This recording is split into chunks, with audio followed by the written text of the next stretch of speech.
Hey, welcome back. This is Adam, and part two on our sensory foundation. That's SCA.training, SCA Sensory Skills Foundation course.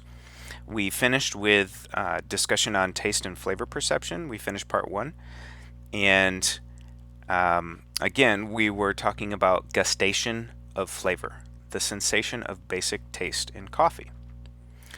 So moving forward, we are working with humans. Remember, this was part of our experimental design, our definition of sensory analysis.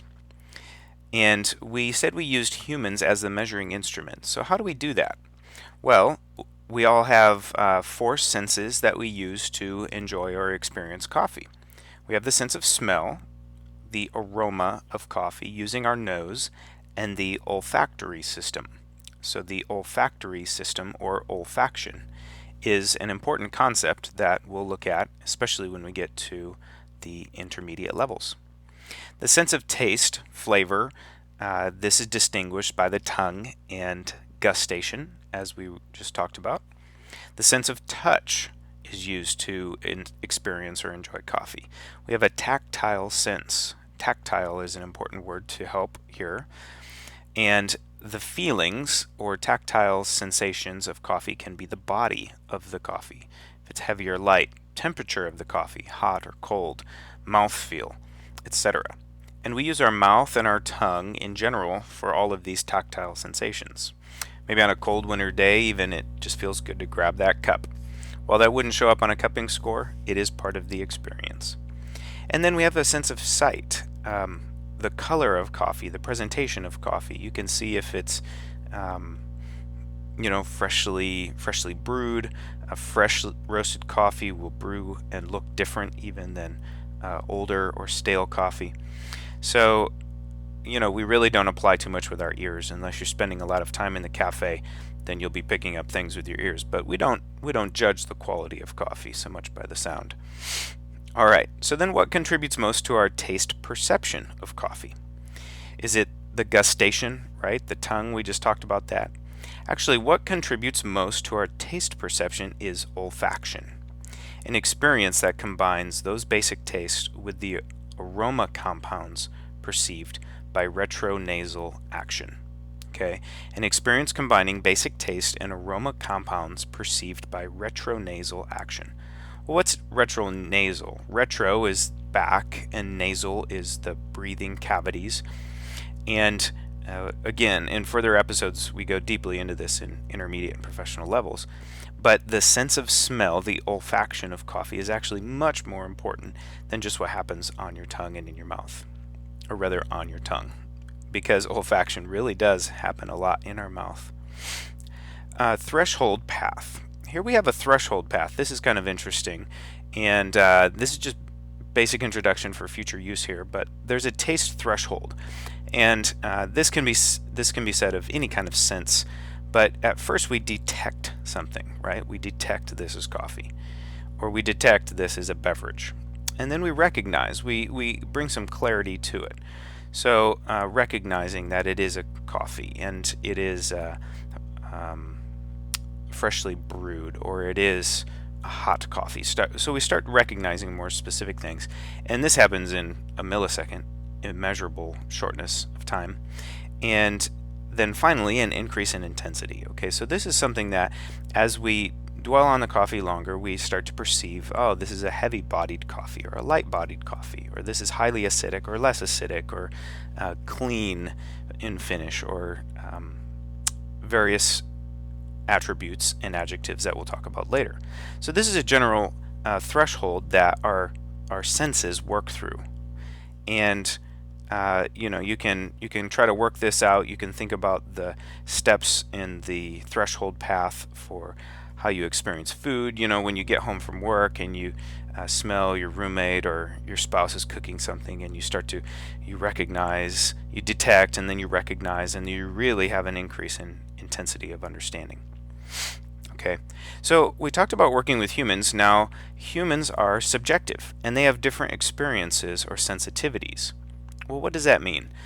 The goal that we're going to talk about later with cupping is really to bring as much of an objective objective understanding to using humans as our instruments, our measurement tools, right? This is a scientific discipline, sensory analysis. And so we have to learn ways to control what is subjective.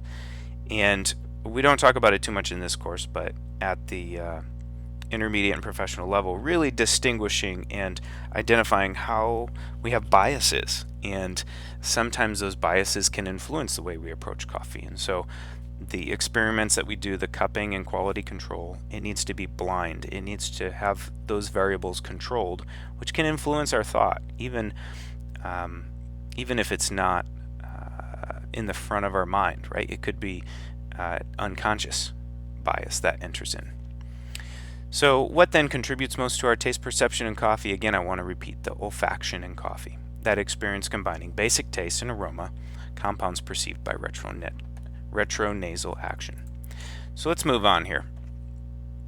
We can understand a little bit here in our sensory skills, and this can play into how we perceive and understand what we're tasting. So there are effects that happen during the roast, different stages in the roast. And this is a simple chart if you read from left to right and top to down, but you'll see that as we increase longer, body and bitterness increase. And as the roast continues, as it gets darker, body and bitterness will always continue to increase. Now, of course, you might reach a threshold where you just set the bean on fire, and we can disregard that. No one would intentionally roast coffee to the point of ash and destroying it. But the reason for that is pretty simple. We can talk about it. So a lot of body is from the soluble matter that dissolves from those coffee grounds. Okay, so if you're brewing the coffee correctly, then those darker roasted coffees will be more brittle, more easily dissolvable, soluble in water, in hot water. Okay, so that just means more of the soluble content, more of that coffee matter will dissolve from the filter into the cup. And the more that does, the more absorbed into the water it is, so then the more body or heavier that coffee beverage is. And then as we roast longer, bitterness also increases. Now, there's an urban legend, right, that dark roasted coffee or light roasted coffee, one of these have more caffeine content. Okay, we can just debunk that. There's no way to specifically change the amount of caffeine. That's just from the species. That's from the plant, from the bean internally. It has more or less. And the reason, though, that bitterness would increase is you may be extracting more. You may be extracting more of that plant material compound, the cellulose and cellular compounds that are destroyed through the roasting process. Okay, so again, this is highly correlated with body, that it's more soluble, and so it's easier to extract more of that coffee matter, and perhaps too much. You're also extracting more carbon, and the bitterness that is present in burnt coffee matter, just like eating, charred chicken off of the grill, is more bitter than eating a properly cooked chicken skewer off of the grill. Okay, so excuse me, I'm kind of going long here, but I do enjoy the connections between roasting and so what about acidity? Let's talk about acidity. Acidity will increase for a while and then decrease after first crack. Okay, so there's a point of inflection around the first crack where acidity is constantly increasing. It's being developed inside of that green coffee, and it's reaching a point. Once we get up to around first crack, there actually is a point where it starts to decrease, and we can cook out, we can burn out, roast out certain acidic compounds. Sweetness and bitterness are always increasing. Yes, darker roasted coffee is more bitter, but there are also more sugars present and caramelized in darker roasted coffees. So how can that be that a darker roasted coffee is not also sweeter? Because sweetness increases slowly, while bitterness increases extremely fast, if not exponentially, because then the bitterness overcomes the sweetness. So again, our sense of taste, as we already looked at, our tongue is much more sensitive to bitter compounds. So if bitterness is constantly increasing and we are more sensitive to bitterness, naturally that darker roasted coffee will be much more bitter. And like we said, body is always increasing throughout the roasting process, just making it more soluble. So I think if you were asked how can you increase the bitterness of a roasted bean, of course you could roast it longer. Or how would you increase the body? Of course you would roast it longer. And vice versa, the relationships would play in. Alright, taste and tactile sensation. So what is body in coffee? We started talking about this, but part of the tactile sensation, the feeling that you get, is this viscosity or stickiness we call mouthfeel. Okay, so if you drink a glass of water and you compare it to a glass of milk, right, the water will wash down smoothly and clean, and you drink the milk and there will be a stickiness in your mouth, almost a coating feeling. Well, this is because it has proteins and fats and other compounds within that milk which are not present in the water. In the same way, the more you roast that coffee and the more that can be dissolved out of that coffee, there are proteins, there are fats, there are sugars, acids, so many things in the coffee. Those things will be more viscous, more sticky, and have greater mouthfeel in your coffee.